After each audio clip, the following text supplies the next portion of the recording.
This story comes to us from our friend Dan, who's a historian, and you might recall us talking about Dan if you've heard our episode 25, Bruin Lagoon.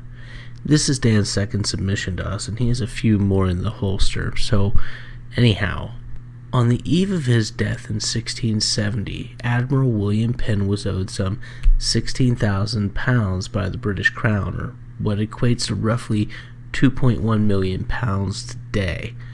The English King, Charles II, didn't have that kind of money, as the crown was cash-strapped following the restoration of the monarchy. What the king did have, however, was land, specifically in the New World.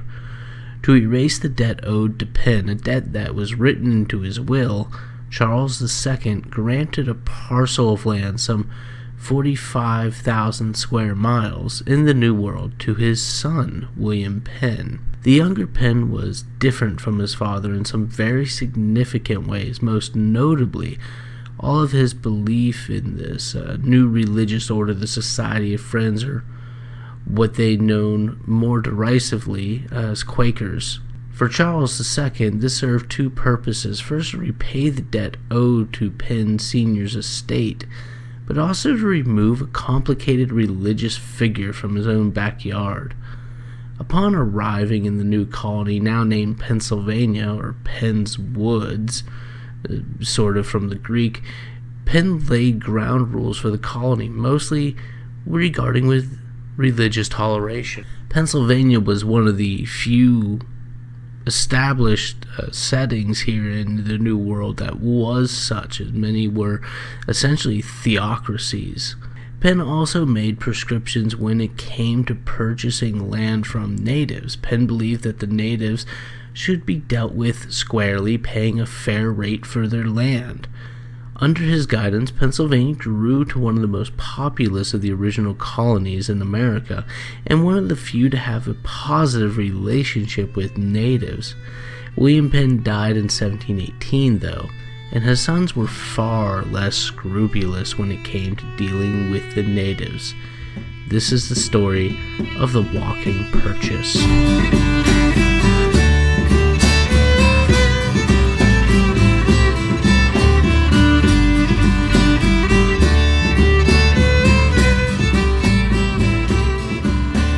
When Penn took possession of the Pennsylvania colony, the standard procedure for most established colonies when it came to acquiring new lands was to simply take it.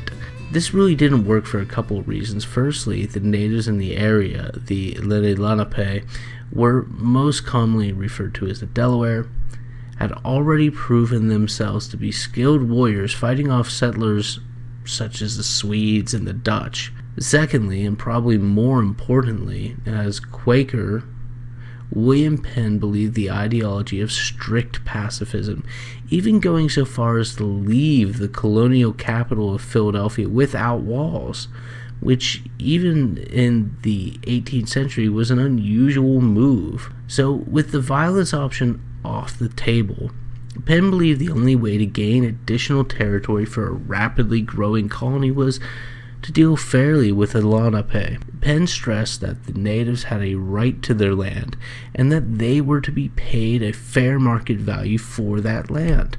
This treatment made Penn famous among many natives, and some have speculated that Penn's treatment actually saved settlers' lives from native violence during the later French and Indian War. Governance of the colony, however, was not something Penn really excelled at, whether that be politically or economically. The fractiousness of the colony had begun to wear on Penn, and his generosity towards the natives and even some of his own colonists had cost Penn dearly. Combined with his debts in England and Ireland, Penn was some £30,000 in debt by the end of the 17th century. He returned to England in 1701 with the intention to resolve these issues. Upon his arrival, Penn found his finances in ruins and wound up in a debtor's prison for some time, and although Penn intended to return to the colony, he never did, suffering a series of strokes between 1712 and 1718, which destroyed his memory. Penn would die in 1718, and following a lengthy legal battle between his wife and children, he ultimately ended up leaving proprietorship of the colony to his sons John and Thomas. John Penn, called the American, as he was the only of Penn's children to be born in the New World, and Thomas Penn found themselves as the proprietors of a colony which they knew very little about, and, more importantly, one in which they had spent very little time themselves. They also did not have their father's zeal for fairness and equity, and the natives of the region were little more than noble savages to them. To that end, the brothers sought to acquire more land for their growing colony, which had begun to attract all sorts of religious dissenters, from Quakers to German Anabaptists, the groups that kind of evolved into the Pennsylvania Deutsch, or the Amish, as they're probably more often called, to even a sizable number of Catholics and Jews. So the brothers went to the Lenape leadership and provided a deed to the land, supposedly signed in 1686, although veracity of that claim is amazingly circumspect, that they could claim land starting at the junction of the Lehigh and Delaware rivers, modern-day eastern PA. And that claim would go so far as, quote, as far west as a man could walk in a day and a half. Kind of a strange thing to be written, but I don't know, maybe that's the way things were back then. The Lenape, who already had started to lose land to European settlers by not market means, were averse to signing a new treaty to grant more land to the European settlers. It is here that the second great deception of our story takes place. Here we enter a man by the name of James Logan. Logan wore many hats between 1700 and his death in 1751, including mayor of Philadelphia, head of the colonial council, and during the time frame of our story, both Chief Justice of the Pennsylvania Supreme Court and acting governor. As the temporary governor, Logan ordered that a map be made to assuage the fears of the Lenape, showing them the location of the land claim and a rough path and approximate total land that could be taken. Logan's map, though, and many historians have claimed this was done purposely, drew much closer to Tochican Creek to represent the Lehigh River, some 20 miles closer. Now, given this faulty map, the Lenape leadership gave in to the Penn's demands and signed the treaty. So with the treaty in hand, Logan began to organize their walking purchase. Walking, though, is a highly subjective word in this case, and, quote, as far as one man, end quote, apparently was very subjective as well. Logan hired 3 men, Edward Marshall, Solomon Jennings, and James Yates, supposedly the fastest runners in the colony. Each were given 5 pounds and 500 acres of land and were told to go as fast as they could. At exactly 6 a.m. on September 19th, 1737, the 3 men, along with Sheriff Timothy Smith and various witnesses, began their walk. The natives, believing that the Europeans were going to honor native customs and stop to hunt and smoke on the walk, grew disgusted with the speed with which the settlers moved. By the end of the day, Marshall had covered some 44 miles, mostly along predetermined paths laid out in advance. As it got closer to noon the next day, Marshall was exhausted and finally fell and grabbed a sapling, signaling the end of the walk. The sapling was some 65 miles away from the starting point, near the present-day town of Jim Thorpe. It was significantly farther than the natives believed was possible. To add insult to injury, the surveyors believed that the treaty allowed them to draw the line in a northwesterly route instead of due east, and because of this, the land extending from the starting point of Wrightstown out to modern-day Jim Thorpe, and finally ending at the mouth of the Lackawaxen Creek in Lackawaxen, Pennsylvania. All told, the land grab took some 1,200 square miles of Lenape land, or roughly equal to the size of Rhode Island. The Lenape, believing that they had been cheated, appealed to the Iroquois nation who ruled over them in an attempt to regain some of the lost lands. The Iroquois, though, sided with the colonists, believing it not to be in their best interest to fight against them.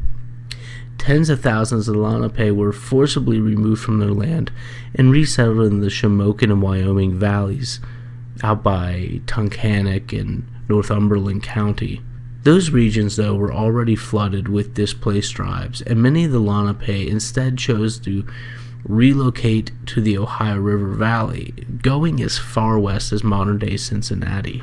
The bonds of trust built between the Lenape and the William Penn due to their fair dealings declined significantly following the Walking Purchase. After the outbreak of hostilities between the French and the English at Jumonville Glen and Fort Necessity, which is really another story, the Lenape sided with the French in the oddly named French and Indian War, or 7 Years' War if you're in Europe. And this only led to more misery, as the English were the victors in that particular affair, and we've talked about this a little when we spoke about Corn Planter. Curiously enough, the men who undertook the walk had misfortune follow them. James Yates collapsed on the trail while walking on that second day and was taken home, where he was stricken with blindness, fell into a coma, and died 3 days later. Solomon Jennings only completed 10 miles, but was also the fastest man to begin with. He returned home to Allentown and died shortly thereafter. Marshall, on the other hand, the man who trekked the 65 miles in a day and a half, reaped all the benefits of his walk. He was given not only the 5 pounds, but an additional 10 pounds and all 500 acres. The remaining Lenape never forgave Marshall for his role and continually raided his property, killing his son in 1747 and his wife in 1756.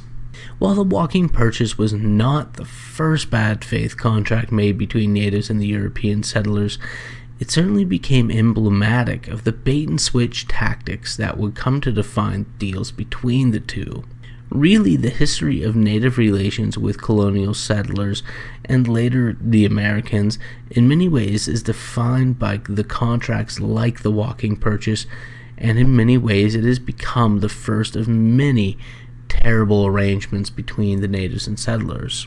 There's an interesting denouement to this story, which involves flashing forward to the year 2004.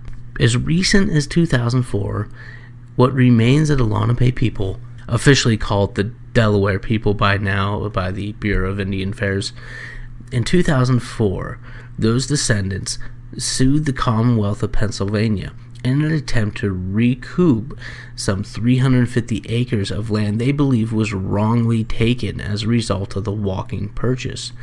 Interestingly enough, following the researching of facts about the case, the judge presiding had this to say of the treaty.